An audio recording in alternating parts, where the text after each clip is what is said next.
I'm Rachel Hernandez, real estate investor turned mobile home investor and best-selling author. I make a living investing in mobile homes for cash flow for long-term passive income. After many mistakes and lessons learned, I've been able to create the kind of life where I can do the types of things I want to do, not have to do. I created the Adventures in Mobile Homes podcast to share with you what I've learned so you can spend more time with family, friends, and do things you love. Mobile home investing can help you get there. If you want to hear real stories with practical and actionable advice you can use from someone who's been in the trenches and who's still investing today to create the type of life you love, then you're in the right place. Let's get started. Well, hello, and welcome to the Adventures in Mobile Homes podcast. I'm your host, Rachel Hernandez, aka Mobile Home Girl of AdventuresinMobileHomes.com. Thank you so much for joining me here on the 7th episode of the podcast.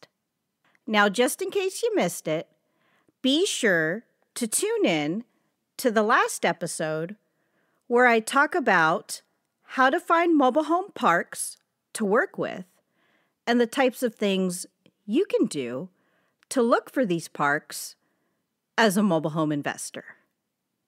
You can find it along with the show notes at www.adventuresinmobilehomes.com/6. And that is the number 6. Okay, so let's get started.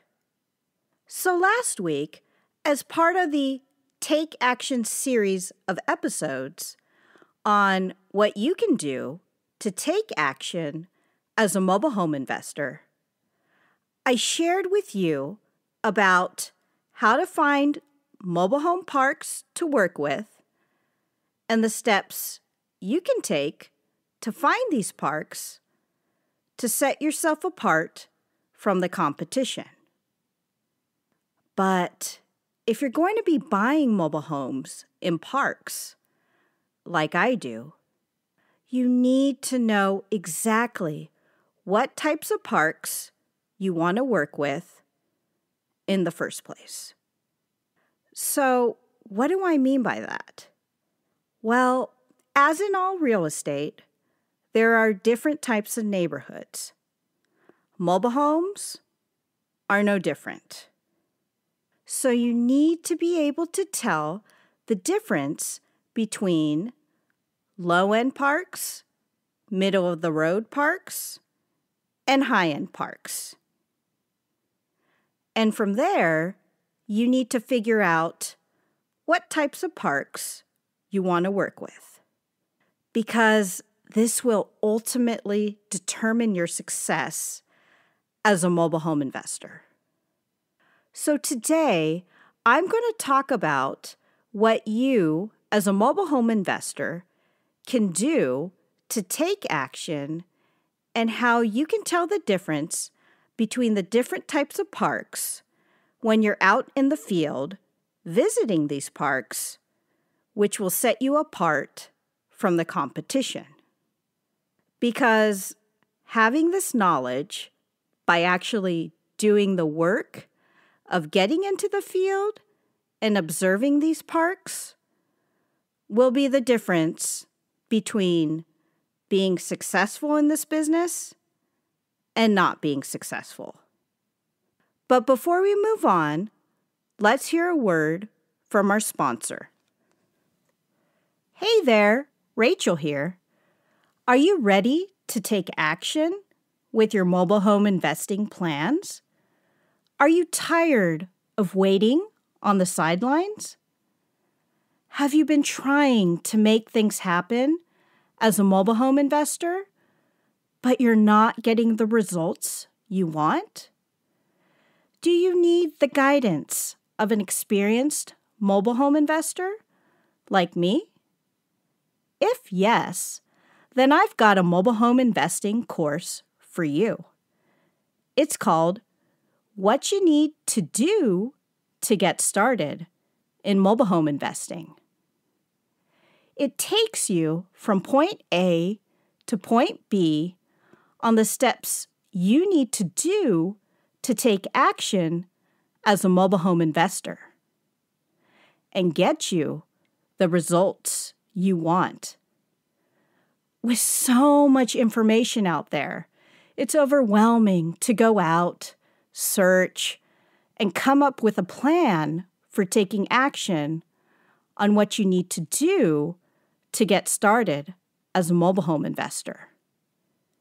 In addition to the course, it includes a 50-page workbook where you can follow along and take notes, a free audiobook where I talk about getting started as a mobile home investor and the mistakes you need to avoid.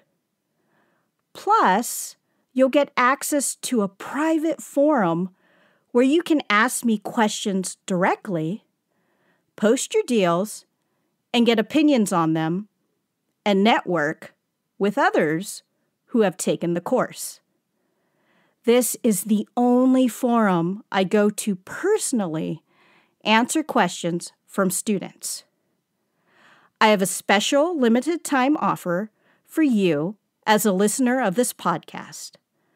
So if you're ready to take action and need someone to help you with your mobile home investing plans, check it out at www.adventuresinmobilehomes.com/take-action-training. Again, www.adventuresinmobilehomes.com/take-action-training. Grab your seat and get started today. Now, back to the show.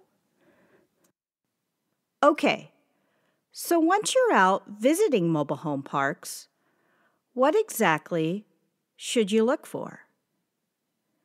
And what are the steps you can take to tell the difference between the different types of parks? And why does this matter in the first place? Well, as a mobile home investor, it's very important to know going in that there are different types of neighborhoods and areas. Not all areas are going to be the same. This is true for any type of real estate investment class, whether it be single-family homes, apartment buildings, or commercial real estate. Mobile home parks are no different. So why should you be concerned about this as a mobile home investor? The reason is that you need to know going in the type of clientele the park attracts, because these are the types of people you will be working with in the future. It's not the home that attracts people. It's the neighborhood. So going in, know that the park will attract a certain type of clientele, not the other way around. There's an old saying among real estate investors: you can always change the home, but you can't change the neighborhood. Take this with a grain of salt, and know this will determine your success as a mobile home investor. Why? Because it's very important to know going in if your personality works with the type of clientele the park attracts. It's not enough to go out and look for mobile home parks and establish relationships with park managers. You need to decide for yourself whether or not you can actually work in these parks. Here are some questions to ask yourself when you're out visiting parks. What is your comfort level in the park? What is your comfort level with the park and the residents already living there? What is your comfort level with the types of clientele the park attracts? Can you work with these people? Why or why not? Unfortunately, I learned this lesson the hard way with a mobile home I bought cheap, which I call my $2,000 nightmare. Now, to make a long story short, I simply bought the home thinking it was a great deal for $2,000. But I ignored the neighborhood, which didn't fit with the type of clientele I usually worked with and felt comfortable with. So I ended up losing money and time on the deal. It was an expensive lesson learned. I talk more about this deal in my book, Adventures in Mobile Homes, How I Got Started in Mobile Home Investing, and How You Can Too, which I'll link here in the show notes. Okay, so now that you know the importance of knowing why you need to be able to tell between the different types of mobile home parks and the types of clientele they attract, let's talk about the different types of mobile home parks and how you can tell the difference between them in the first place. As I mentioned, like any other real estate, there are different types of neighborhoods. Mobile home parks are no different. So here, you'll have low-end parks, middle-of-the-road parks, and high-end parks, which is the types of parks I buy in. So let's talk about each of them and the differences between them. Now let's start with low-end parks. These types of parks are your typical types of parks what most people think of when they hear the word mobile home or mobile home park. These parks will not be kept up, meaning most of the mobile homes themselves and the yards will usually be overgrown. You may see a lot of junk sitting in the yards and/or on the porches. Other things that stand out are that there may be fences allowed in the park with animals in the yard. Some homes may have fences while others do not. Or they may all have fences, but these fences may not all look the same.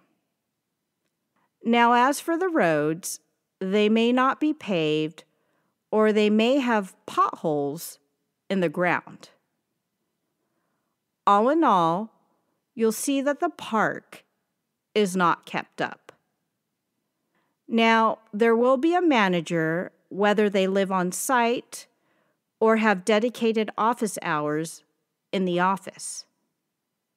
And you'll also be able to tell by the mannerisms of the manager that the park is a low-end park. Honestly, I find being in this business for as long as I have, that the personality of the managers usually match the type of park they work in. And that's all I'm going to say about that. So, with my $2,000 nightmare, I bought in a low-end park, just like the one here I'm describing. Usually, the lot rent will be lower than other parks in the area. Now, this can be a good thing or a bad thing, depending on how you see it. But you're really paying for the neighborhood. Another thing about low-end parks is the type of clientele they attract. Basically, since the park looks the way it does and is not kept up due to poor management, you may get suspicious characters and people who may not be the most honest. Now, I'm not saying the people in these parks are all like this, but you have to be aware as an investor. Sure, there are good people who live in these types of parks, but you really need to be comfortable with the park and make sure the types of people it attracts works with your personality. Cars are another issue. You may see condemned cars with orange stickers on them, either parked in the driveways, on the side of the road, or even worse, in the yards. This is a red flag that this is a low-end park. Now, I will say, low-end parks are a lot of investors' bread and butter parks. Many investors I know work in these types of parks. And how do I say, just deal with the issues that come with it. And there's nothing wrong with that, as long as you know and are aware going in. Though for me, it just doesn't work with my personality. So you'll have to make that decision yourself. So next on the list are middle-of-the-road parks. Now, these parks are a step up from low-end parks.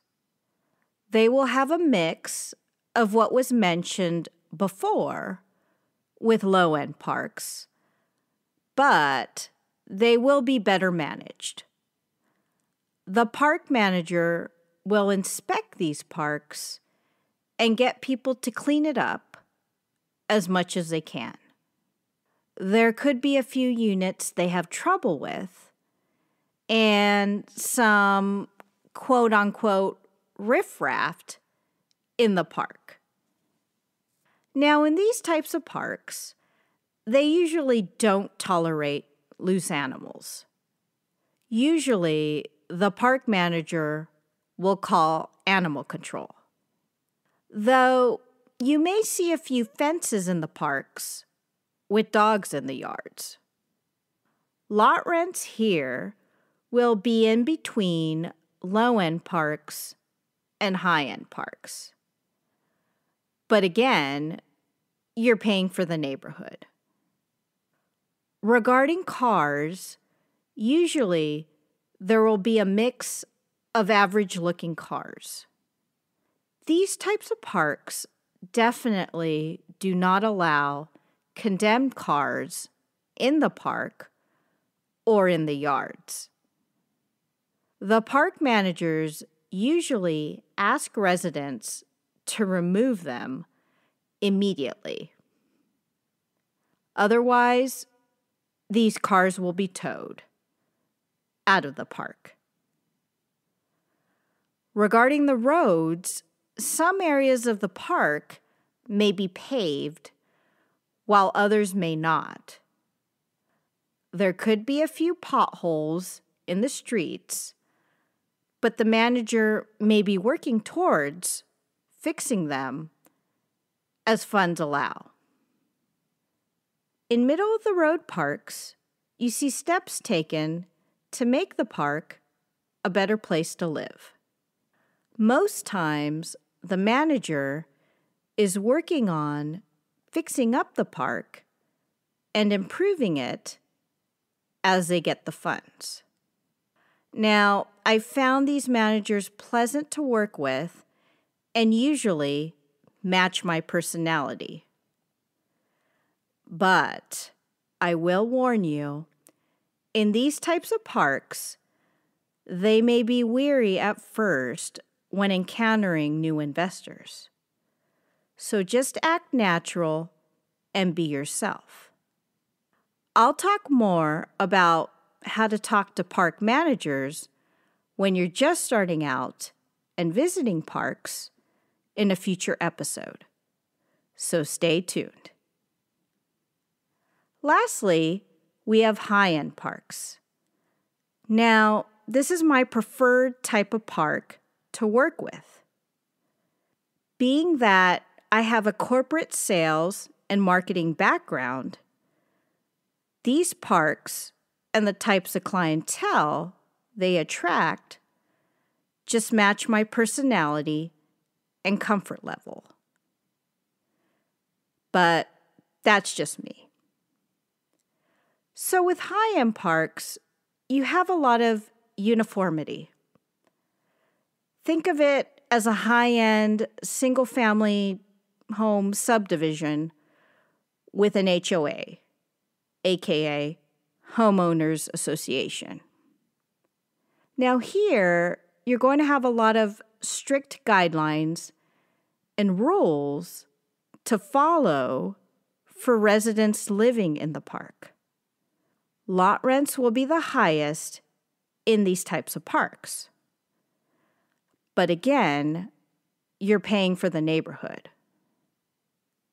Lawns are going to need to be mowed on a regular basis. Items cannot be left out in the yard or the porch. There are usually no fences allowed, and pets need to be small and kept inside. And they definitely do not allow condemned cars. All residents living in the park may need to register their vehicles in these high-end parks. Parking is limited for guests, and any cars not registered will be towed. As far as the park itself, they usually will have amenities such as a clubhouse, pool, and they may even have a dog park, which, by the way, was in one of the high-end parks I work with. When it comes to screening prospective residents, it will be very strict, and the park will only accept certain types of people with certain income levels, and they will definitely take credit score in consideration. So with these types of parks, there's going to be a lot of rules to follow. And if the rules are broken and not followed, there will be consequences, usually involving money, such as fees and violation notices issued. Inspections will be constant, sometimes even every week.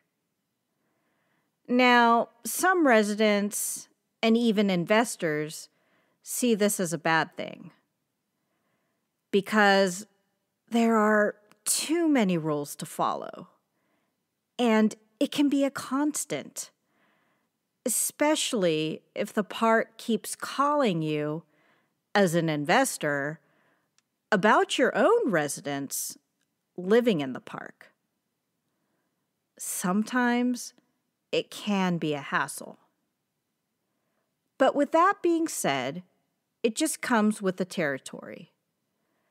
These parks are well managed, and these rules keep the park maintained regularly.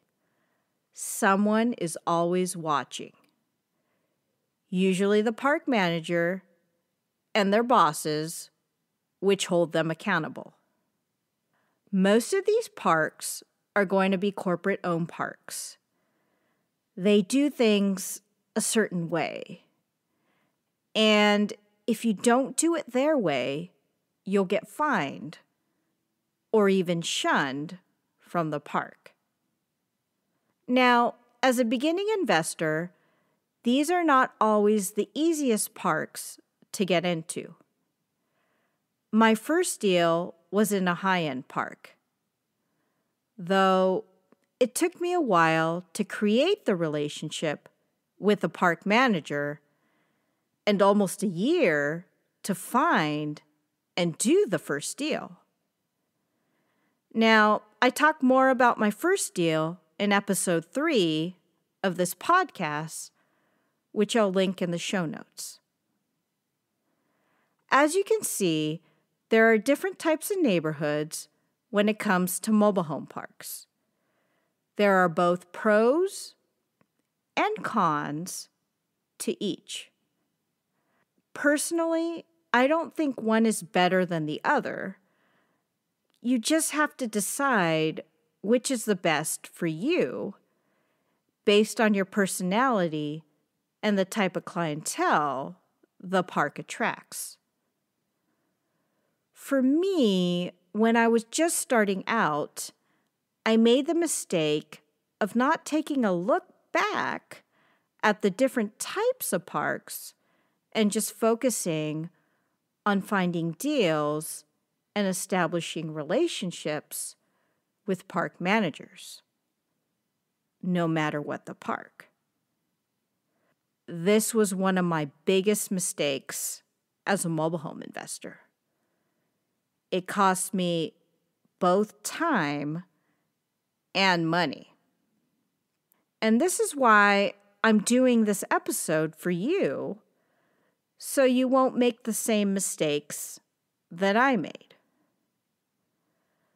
So as you go out and look at mobile home parks, take notes, lots of them, either in your phone, if you do it digitally, or in your notebook, as I do, on the differences and the type of clientele of each park you visit.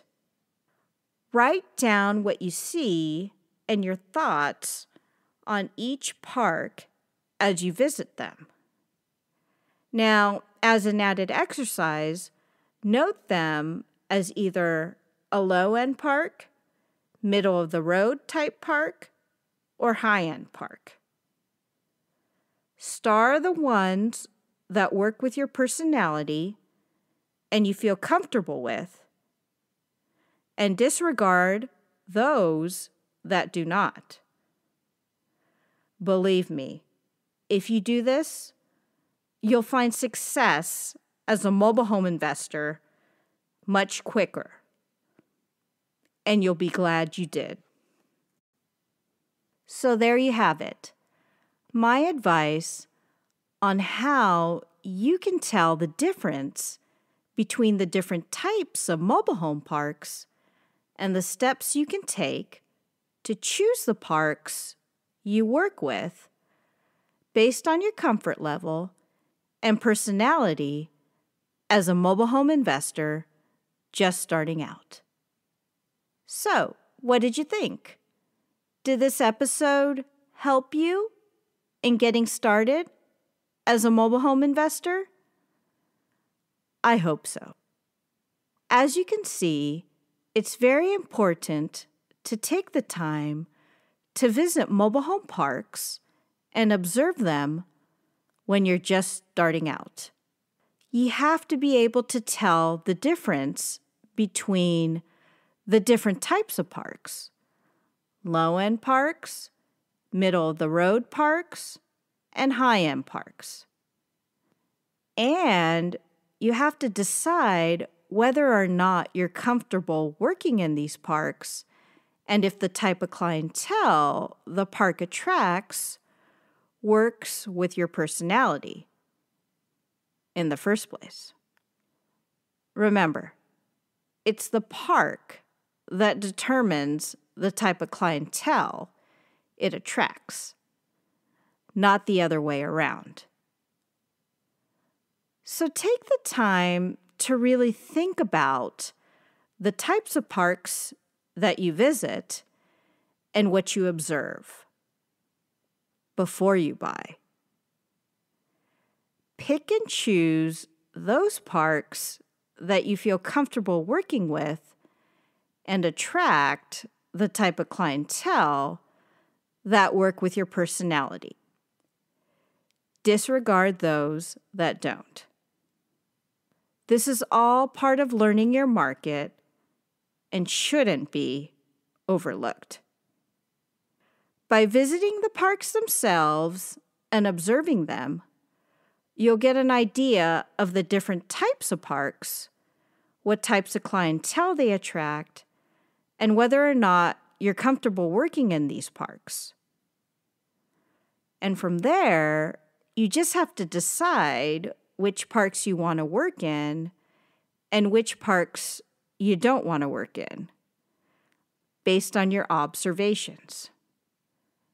Again, you have to do all of this before you start looking for deals, or even worse, buying them. You don't want to go down that route. Believe me. I hope this episode has helped.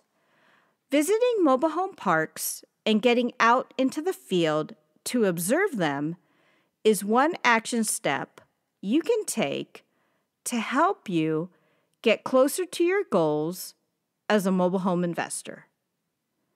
An important action step, and one not to be taken lightly. And speaking of action, if you yourself are ready to take action and feel that you need some guidance as a mobile home investor, then I have a special training course for you. It's called What You Need to Do to Get Started in Mobile Home Investing. Basically, the course will take you from point A to point B on the steps you need to take action when just getting started as a mobile home investor. Now, it's a completely self-paced training course that you can do on your own time. And in addition to the course, it includes a 50-page workbook where you can follow along and take notes, a free audiobook where I talk about getting started as a mobile home investor and the mistakes you need to avoid. Plus, you'll get access to a private forum where you can ask me questions directly, post your deals, and network with others who have taken the course. Now, this is the only forum I go to personally answer questions from students. I have a special offer here for listeners of this podcast episode for a limited time only. You can check it out at www.adventuresinmobilehomes.com/takeactiontraining. Again, www.adventuresinmobilehomes.com/takeactiontraining. I hope that helps. And if you decide to take the course, I'll see you in the forums. Now, continuing along on the theme of taking action, I'll continue to talk about the different action steps you can take to start building up your business as a mobile home investor in the next couple of episodes. So stay tuned. For more information on this episode, check out the show notes where I link up some of the resources mentioned here. You can find it at www.adventuresinmobilehomes.com/7. And that is the number 7. Again, www.adventuresinmobilehomes.com/7. And if you enjoyed this episode, please be sure to share it with family and friends. And be sure to subscribe. And if you have some time, I'd love to hear your feedback through a short Apple Podcast review. Until next time, this is Rachel Hernandez, aka Mobile Home Girl of the Adventures in Mobile Homes podcast, signing off. Thanks for listening.